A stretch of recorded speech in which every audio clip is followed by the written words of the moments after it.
Halo teman-teman, perkenalkan namaku Elviana Dwi Putri dengan NIM 181091420024. Kali ini saya akan menjelaskan tentang decision making atau pengambilan keputusan dengan dosen pengampu psikologi kognitif adalah Bapak Muhammad Syarif Hidayatullah, SPC, MPC Psikolog. Yang akan kita pelajari di video kali ini, yang pertama adalah pengertian decision making, yang kedua fungsi decision making, ketiga tujuan decision making, yang keempat faktor yang mempengaruhi decision making, yang kelima tahap decision making, dan yang keenam contoh dari decision making. Decision making atau pengambilan keputusan adalah suatu proses pemilihan serangkaian kegiatan yang dipilih sebagai penyelesaian dari suatu masalah tertentu. Lalu, apa sih fungsi dari decision making ini? Nah, jadi fungsi dari decision making ini dibagi menjadi dua. Yang pertama adalah sumber awal dari semua aktivitas manusia yang dilakukan secara sadar dan terarah, baik secara individual maupun secara kelompok, baik secara institusional maupun secara organisasional. Kemudian yang kedua adalah sesuatu yang bersifat futuristik, yang artinya adalah berkaitan dengan hari depan, masa yang akan datang yang efeknya atau pengaruhnya berlangsung cukup lama. Nah, jadi decision making ini juga terbagi menjadi dua tujuan. Yang pertama bersifat tunggal, yaitu terjadi apabila keputusan yang dihasilkan hanya menyangkut satu masalah. Artinya sekali diputuskan tidak akan ada kaitannya dengan masalah lain. Kemudian yang kedua, tujuan yang bersifat ganda, yaitu terjadi apabila keputusan yang diambil sekaligus memecahkan dua masalah atau lebih yang bersifat kontradiktif atau yang tidak kontradiktif. Lalu, faktor apa aja sih yang dapat mempengaruhi decision making atau pengambilan keputusan? Yang pertama yaitu kedudukan atau jabatan. Kedudukan atau jabatan seseorang ini dapat dilihat berdasarkan pangkatnya, apakah ia sebagai pimpinan atau bawahan, sehingga dapat ditentukan pantas atau tidaknya ia mengambil suatu keputusan. Karena jika pimpinan yang mengambil, tentu ia telah berpengalaman dalam mengambil suatu keputusan. Jika sebaliknya seperti bawahan, tentu mereka berpengalaman dan berlihai dalam mengambil suatu keputusan. Sehingga jabatan atau kedudukan ini sangatlah berperan penting dalam mengambil suatu keputusan. Kemudian yang kedua adalah situasi. Adalah keseluruhan faktor dan keadaan yang berkaitan satu sama lain dan secara bersama-sama memancarkan pengaruh terhadap kita dan apa yang akan hendak kita perbuat. Kemudian faktor yang keempat yaitu kepribadian.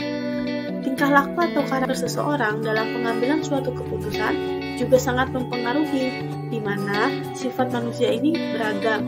Ada yang tergesa-gesa dan ada juga yang berhati-hati dalam menetapkan suatu pilihan, sehingga kepribadian ini sangat mengaruh terhadap pengambilan suatu keputusan. Dan juga dalam hal ini, yang dibutuhkan adalah kebijaksanaan dan ketegasan seseorang dalam mengambil suatu keputusan. Kemudian faktor yang terakhir adalah faktor pengalaman.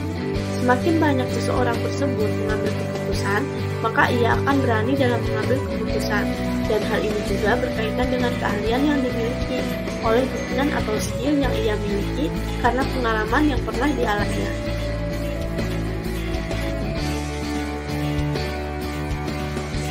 Dalam proses pengambilan keputusan terdiri dari berbagai tahapan, dan diantaranya adalah 1.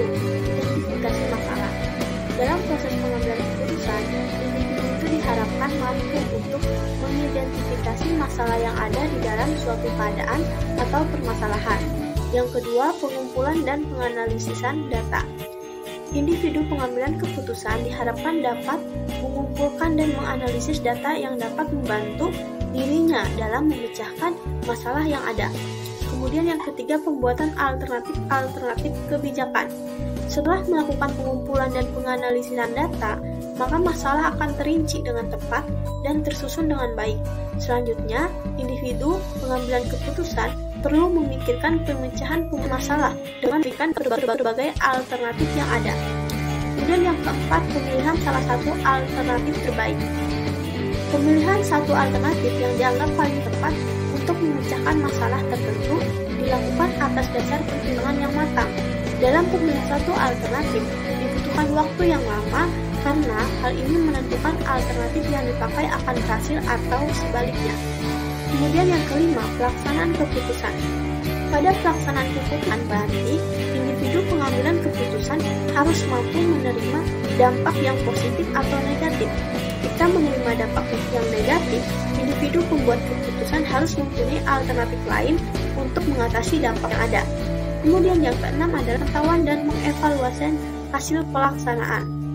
Setelah keputusan dijalankan, seharusnya pimpinan dapat mengukur dampak dari keputusan yang telah dibuat.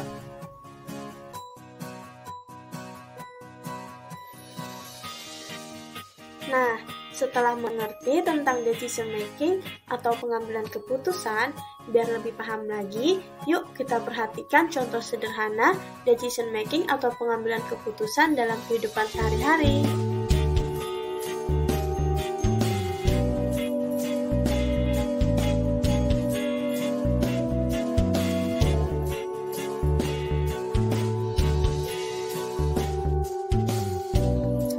Nah, dari contoh tersebut dapat kita pahami nih, bahwa Ani ini mengambil sebuah keputusan untuk tetap mengerjakan tugas kuliahnya daripada memilih untuk jalan, yang mana Ani sudah berpikir dampak yang diterima ke depannya apabila ia memilih untuk berjalan bersama Roni, maka tugas kuliahnya akan terbengkalai dan tidak akan selesai dengan cepat.